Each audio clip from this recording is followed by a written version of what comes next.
Hello everyone. Today we are going to discuss very briefly about the law of preventive detention. See, when the constitution was being framed, the experiences from the British rule was something that went into it, and we wanted to specifically steer away from the hardships that were faced on account of the prevailing laws back then. So, one of the issues that came up during the debates in the Constituent Assembly was the framing of the law with respect to preventive detention. One of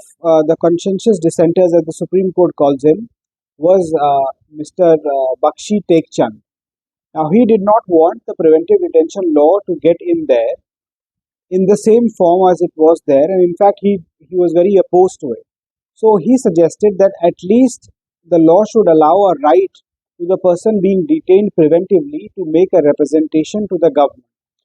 And this led to the introduction of Article 22, Clause 5 of the Constitution of India, which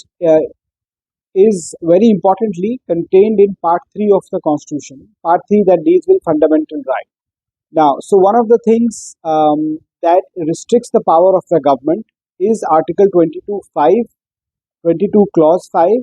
which requires the government to serve a copy of all the documents, the grounds for detention, the relied upon documents to the detainee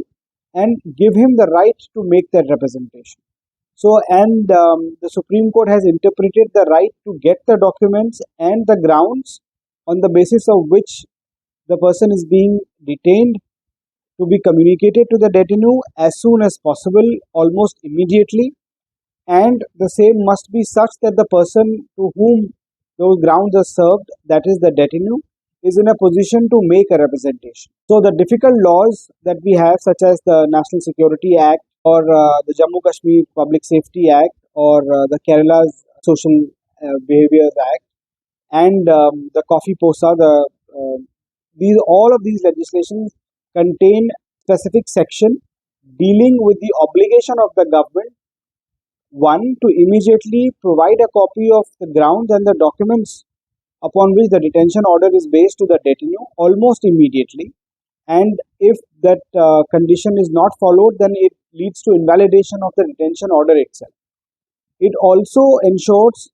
that there should be a right of the detainee to make a representation against being detained, so as to offer his own clarification or his own version to why he should not be detained. Now, as lawyers, what happens is that when somebody is detained, that person really will not come to you, but the family may come to you. Now, there may also be a situation where a person gets a whiff that a detention order is being passed against him or issued against him, and that person absconds. So, there are two kinds of situations that will come before you as lawyer. One is a pre-execution challenge, that is, the detention order has not been executed or the person has not been detained, and the person wants to challenge the execution order. And the second situation is that the person has been detained, that is, the detention order has been executed, and now the detention order is being challenged. Now, the writ jurisdiction is not ousted in cases of preventive detention because it's part of the basic structure, but the situations in which the courts are going to interfere in pre-execution and even post-execution stage of a detention order are limited. That is, for example, one will have to show that it has been executed against a wrong person, it has been used for oblique purpose or a wrong purpose, if the charges are stale, and there are actually five such grounds which have been laid out in the judgment of Alka Subhash Gadia, which have been supplemented by Subhash Popatlal's judgment. These two are important judgment insofar as the pre-execution challenge to a detention order is concerned. Post execution, the writ courts don't really want to interfere because they say, look, we have to respect the subjective satisfaction of the detaining authority, and that exercise for review is usually to be placed before a specific body called the review board, and that review board then decides whether there was material to arrive at the satisfaction to preventively detain a person. So whenever you are faced with a preventive detention issue, broadly it will fall, your attempt invariably will be to show that how the protection under Article 22 Clause 5 has been violated or not been provided to the detainee, and once you move to the review board, at that stage the materials etc. are going to be looked at